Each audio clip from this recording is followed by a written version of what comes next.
We are down to just 8 teams in the Australia Cup 2023. My name's Lockie, this is Coastwood Football, and here's my predictions for the last 8 in the Australia Cup. In this year's Australia Cup, MetroStars have looked like one of the NPL sides who could go all the way at this tournament. They've picked up some impressive results already. They haven't conceded a goal in the final rounds as of yet. A 5-0 win against Inter Lions, 1-0 against Campbelltown City. They've got a massive test coming up against Melbourne City. We know City, they scraped through against Oakley Cannons, but were really impressive in that 3-0 win against a shaky Wellington Phoenix side. Defense is going to be key for the South Australian club if they want to progress through to the semi-finals and cause a massive cup set here.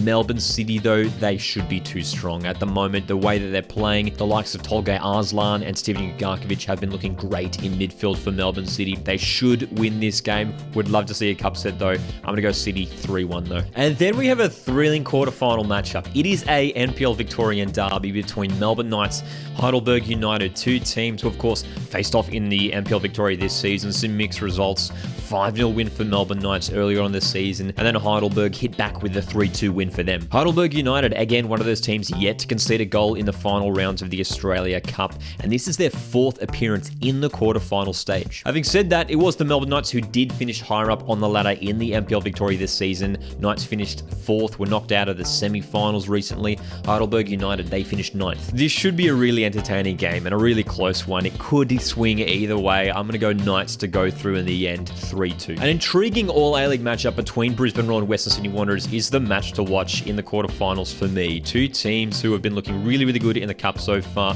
Western Sydney Wanderers have been scoring goals for fun, 11 goals across the 2 finals matches so far in their Cup run. For Brisbane Roar, though, they have looked like a rejuvenated and really exciting team under new coach Ross Aloisi. They picked up a big 5-0 win against last year's finalists Sydney United in the round of 16. They're playing a lot of youngsters and they're playing with a lot of freedom, Brisbane Roar. Some beautiful passing play we've seen from them already. But for Western Sydney Wanderers, they've just been so dangerous up front in attack. The strike partnership of Brandon Borello and Marcus Antonsen has looked pretty good so far. For the Wanderers, this is their first quarterfinal since 2019. Brisbane Roar, though, of course, they'll be looking to qualify for the semi-finals for the 2nd consecutive year. It would be a big statement for Brisbane Roar to win this game heading into the A-League season. They're a team who are hoping to improve and jump into the top 6. Wanderers, I think, though, will come out on top in this one. A close match, though. I think it will just be a goal in it. I'm going to go 2-1 Wanderers. And then the quarterfinals rounds off with Sydney FC hosting Western United. Again, a really exciting matchup this one should be.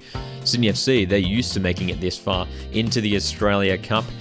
They were knocked out in the quarterfinals last year, but of course made the semi-finals the year before. Western United, this is the deepest they've ever gone into the Australia Cup. When you look at the two teams' meetings in the A-Leagues from last season, Western United picked up a 1-0 win, and then there was an entertaining 3-3 draw later on in the campaign. Western United are a bit of a dark horse for me heading into this upcoming A-League season. I actually think they've put together a really impressive squad. This could potentially be the debut for Brazilian Daniel Pena in Western United colours. The Sky Blues, though, I think with a home advantage, will get through to the semi-finals. Again, I'm going to go a close one, 2-1. So that would leave a final 4 of Melbourne City, Melbourne Knights, Western Sydney Wanderers, and Sydney FC. We could potentially be getting a Sydney derby in the semi-finals, or potentially even the final itself. Drop your predictions, of course, in the comment section down below. We'd love to hear who you guys think will be going through to the semi-finals. My name's Lockie, this is Coastwood Football, and I'll see you guys in the next one. Cheers.